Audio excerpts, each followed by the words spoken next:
આખું મહાપ્રયાણ કઈ રીતે હિમાલય સ્વર્ગારોહણનો આખો પ્રસંગ છે. પરીક્ષિત રાજા બન્યા. ધર્માનુકૂળ શાસન છે, પાંડવોના સંસ્કાર છે. ઘણીવાર ભણતર માણસને નથી રોકી શકતું, પણ સંસ્કાર હાથ પકડીને રોકી દે છે. ઘણીવાર સંસ્કાર તો લોહીમાં હોય છે. ભણતર ગમે તેટલું ભણે, પણ પાપ કરવાનો મોકો જ્યારે આવે ત્યારે ભણતર રોકતું નથી ઘણીવાર માણસ, પણ એના લોહીના સંસ્કારો એને રોકી દેતા હોય છે. કારણ કે હવેનો સમય એવો છે ને કે કોઈ કોઈને કહી શકવાનું નથી, કોઈ કોઈનું માનવાનું નથી, કોઈને કોઈની શરમ નહીં રહે ને કોઈને કોઈનો ડર નહીં રહે. હવે તો પાપ કરતા આપણો આત્મા આપણને રોકે ને તો જ રોકાઈએ એમ છે. અને એ કાર્ય આ કથા, સત્સંગ અને મંદિર કરશે કે જ્યારે આત્માની જાગૃતિ હશે ને ત્યારે એનો જ આત્મા પગ ઉપડતા પહેલા કહેશે કે ના, અહીંયા આપણો પગ આની બહાર ના જવો છે. આ આપણી સીમા આવી. લોકો ભલે હસવામાં એમ કે પેલું કે આમની સ્ત્રીની બુદ્ધિ પાણીમાં હોય ને એવું હસવા પેલા કહેતા, પણ એ કોઈ હસવાની વાત નહોતી. એનો અર્થ એ થાય કે એક એક ડગલું ભરતા પહેલા ભારતીય સ્ત્રી 100 વાર વિચારે છે, કારણ કે એની બુદ્ધિ પાણીમાં છે. કારણ કે આ બુદ્ધિ કપાળમાં રહે છે ને, પગ સુધી આવતા આવતા વર્ષો નીકળી જાય પણ કામ નથી કરતી. જેની બુદ્ધિ પાણીમાં હોય ને એ જ ડગલું ભરતા વિચારી શકે છે. તો આપણે ત્યાં જે વાતો છે એની પાછળ ભલે આપણે એને હાસ્યાસ્પદ બનાવી દેતા હોય ઘણી વાર, પણ એની પાછળ પણ કંઈક વિચાર હોય છે. માણસ તકલીફ છે. રામ ભગવાન બાજુમાં છે તો સીતાજીને સોનાનું હરણ દેખાય, પણ સોનાની લંકાની વચ્ચે બેઠા છે ને ત્યારે રામ રામ કરે છે. જીવનની તકલીફ જ આ છે, જીવનની સમજણ જ આ છે કે જે સમયે જે વિચાર અને જે દ્રષ્ટિ હોવી જોઈએ એ બહુ મોડેથી આવે છે. અને મોડેથી આવે એટલે અફસોસ થાય. સફળ જીવન એને કહી શકાય, સાચો સત્સંગ ગ્રહણ કર્યો એને કહી શકાય કે રાઈટ ટાઈમે રાઈટ ડિસિઝન તમે લઈ શકો. આપણે સાચા નિર્ણયો લઈએ છીએ પણ બહુ મોડા લઈએ છીએ, અને અફસોસ એના કરતા આવું કર્યું હોત તો સારું થાત, પણ હવે શું થઈ ગયું. પછી થયા પછી કોણ મટાડી શકે? બોલ્યા પછી કોઈ શબ્દ પાછા આવે છે? કોઈ પાછા નથી આવતા. બોલતા પહેલા વિચાર કરે ત્યારે માણસને થાય. એટલે યોગ્ય સમયે યોગ્ય નિર્ણય લેવા એ જ સમજદારનું લક્ષણ છે. અહીંયા થયું કે પરીક્ષિતને રાજા બનાવ્યા, નીકળ્યા હિમાલયની ઓર, અને ધર્માનુકૂળ શાસન પરીક્ષિત મહારાજ ઈરાવતી સાથે એમના વિવાહ થયા છે અને ખૂબ ધર્મશીલ છે. એકવાર નગરચર્યા કરવા માટે નીકળ્યા, અને નગરચર્યા કરવા માટે નીકળ્યા એક દ્રશ્ય જોયું ને બહુ આશ્ચર્ય થયું. એક બળદ એક પગ ઉપર ઊભો છે, બાજુમાં એક ગાય છે. બળદની દુર્દશા જોઈને ગાય રડી રહી છે, અને બળદ એક પગ ઉપર ઊભો તો છે પણ એને ક્ષુદ્ર રાજા મારી રહ્યો છે, હંટર કોડાથી પ્રતાડિત કરી રહ્યો છે. આંખમાં આ દશા જોઈને ગાયને આંસુ છે. પરીક્ષિત મહારાજે જોયું કે મારા રાજ્યમાં આવું પાપ, ગૌવંશ પર આવો ત્રાસ. તુરંત રોક્યો, બાંધ્યો પેલા રાજાને. કોણ છે તું? કેમ આવું પાપ મારા રાજ્યમાં કરે છે? નીકળ મારા રાજ્યમાંથી બહાર. બે હાથ જોડીને પેલા રાજાએ કહ્યું, હું કલિયુગ છું. ભગવાન સ્વધામ પધાર્યા એટલે હવે મારે આવવાનો સમય થયો છે. અને મહારાજ, કાળને કોઈ રોકી શકતું નથી. મારો હવે સમય છે આવવાનો. હું આપની શરણમાં છું, મારી રક્ષા કરો. તું ગમે તે હોય પણ મારા રાજ્યમાં આવું પાપ સંભવ ન થઈ શકે. નીકળી જા મારા રાજ્યમાંથી. સારગ્રહી રાજા હતો, અને સારગ્રહી રાજા હતા એટલે એમણે વિચાર્યું, યત ફલમ નાસ્તિ તપસાન યોગે સમાધિનામ તત ફલમ લભતે સમ્યક કલૌ કેશવ કીર્તનાથ. જે અન્ય યુગોમાં તપ, સ્વાધ્યાય, સંયમ, યજ્ઞ આનાથી જે મળે છે, કલયુગ ભગવાન પ્રભુના નામ લેવા માત્રથી મળે. આવો સાર, આવું ફળ કલયુગનું છે. અને આ ફળ થયું કે આ તો બહુ ઉત્તમ લક્ષણ આનું છે. અને ગુણગ્રહી રાજા હતો એટલે એને ગુણ સ્થાપના કરી છે. રાજા પાછા આવ્યા મહેલમાં. મહેલમાં આવ્યા પછી રાજાને થયું કે હું રાજા બન્યો પછી તો સમય જ નથી મળ્યો. મારા પૂર્વજો, મારા વડીલો મારા માટે શું મૂકી ગયા છે, મેં આજ સુધી જોવાનો મોકો જ નથી મળ્યો. લાવ તોશાખાનામાં જઈને જોઉં તો ખરા મારા વડીલો મારા માટે છોડી શું ગયા છે. અને દ્વાર ખોલ્યો. અનેક રત્નોના હાર પડ્યા છે, કડા પડ્યા છે, કુંડળ પડ્યા છે, અને આખી એક હારમાળા મુગટોની છે. જાત જાતના અને ભાત ભાતના મુગટો પડ્યા છે. એમાં છેલ્લો મુગટ જે પડ્યો હતો એને જોઈને એનું મન ખેંચાયું. જાણે મુગટ એને પોતાની તરફ ખેંચતો ન હોય એ રીતે આકર્ષિત કરવા લાગ્યો. એ મુગટ હતો જરાસંઘનો. જ્યારે રાજસુ યજ્ઞ કરવો હતો અને એ અશ્વમેઘ યજ્ઞમાં બધા રાજાઓને જીતવાના હતા અને એટલા માટે જરાસંઘને જીતવાનો બાકી હતો. ત્યારે ભીમ અને અર્જુનને લઈને ભગવાન પહોંચ્યા છે. બ્રાહ્મણનું રૂપ લીધું છે અને ભિક્ષામાં યુદ્ધ માંગ્યું. ભીમે બહુ પ્રયાસ કર્યો પણ જરાસંઘને ચીરે અને જોડાઈ જાય.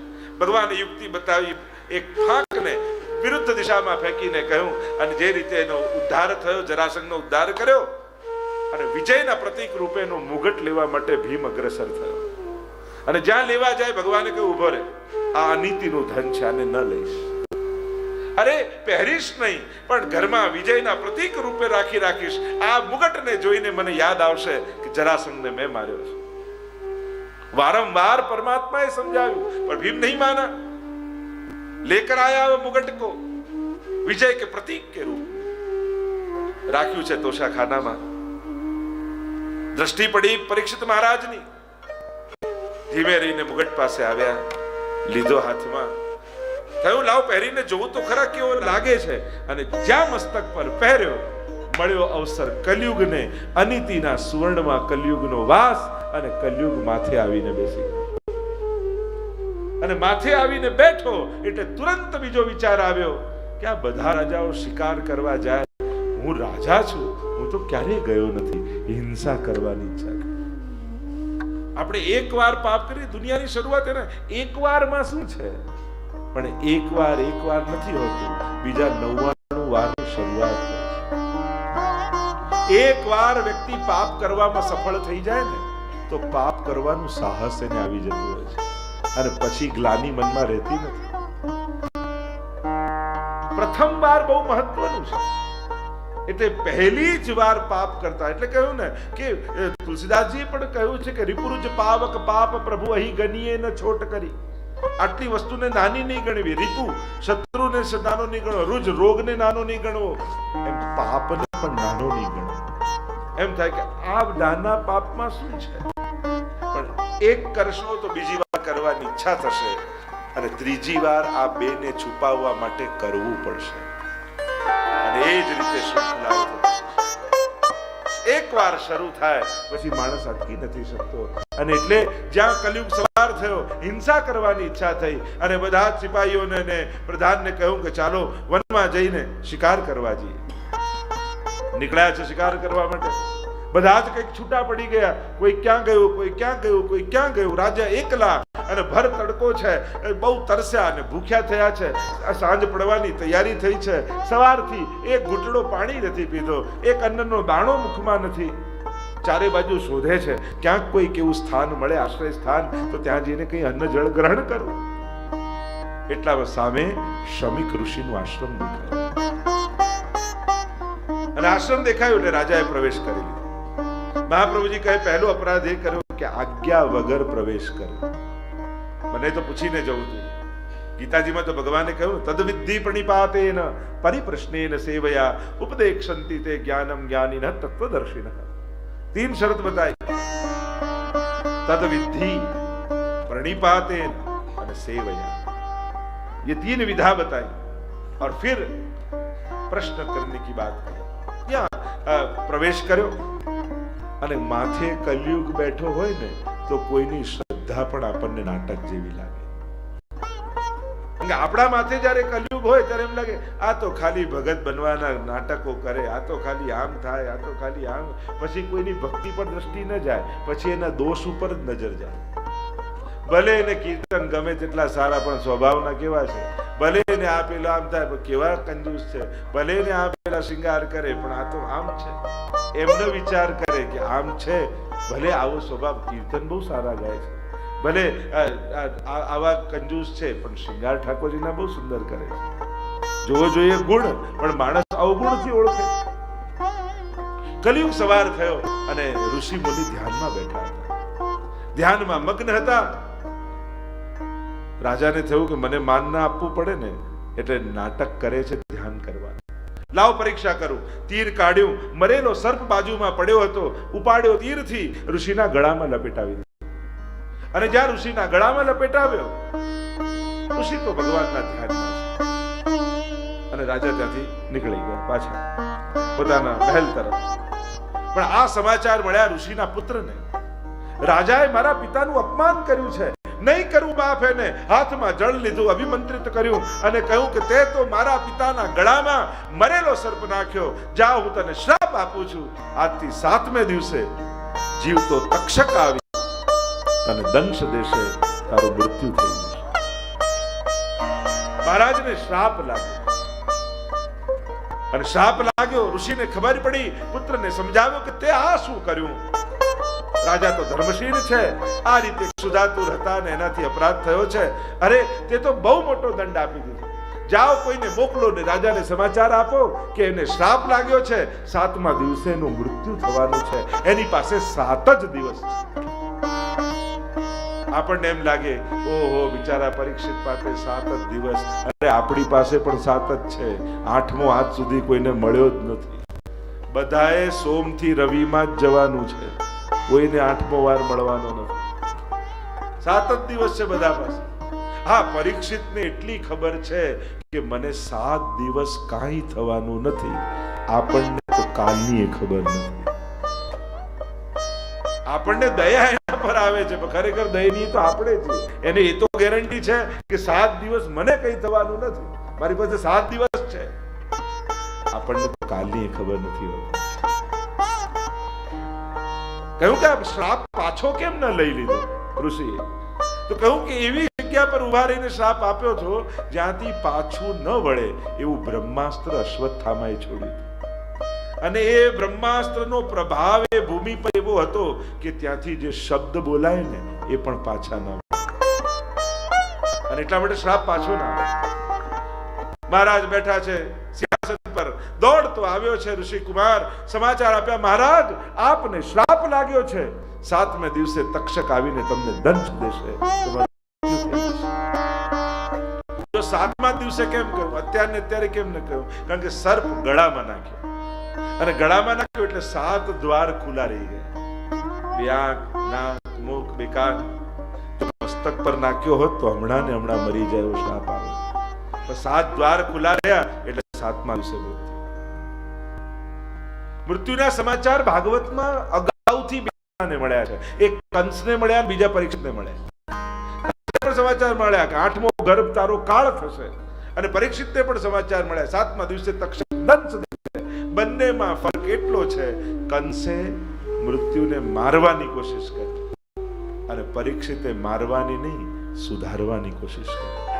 કારણ કે મૃત્યુને કોઈ મારી શકતું નથી, મૃત્યુને કેવલ સુધારી શકાય. મૃત્યુથી કોઈ બચી શકવાનું નથી. હા, પણ ભાગવત તમને એક કળા શીખવાડે છે. દુનિયામાં આજ સુધી એ જ શીખવા મળ્યું કે મરીને બધાએ જવાનું છે. ભાગવત શીખવાડશે કે મરીને નથી જવું, મારે તો જીવીને જવું છે. જીવનનો ઉડકાર લઈને જવું છે, જીવનની તૃપ્તિ લઈને જવું છે. દુનિયા મરી જાય, ભાગવત સાંભળે એ જીવીને જાય. ઘણા લોકો માટે આપણે એમ નથી કહેતા આ તો જીવી ગયા, આ તો જીવીને. કોઈ એમ જીવન જીવ્યું હોય તો આપણે એના માટે એમ નથી કહેતા મરી ગયા, આપણે એમ કહેતા જીવીને જીવી ગયા. આ કળા શીખવાડશે જીવીને જવું, જીવનનો ઓડકાર અને જીવનની તૃપ્તિ લઈને જવું.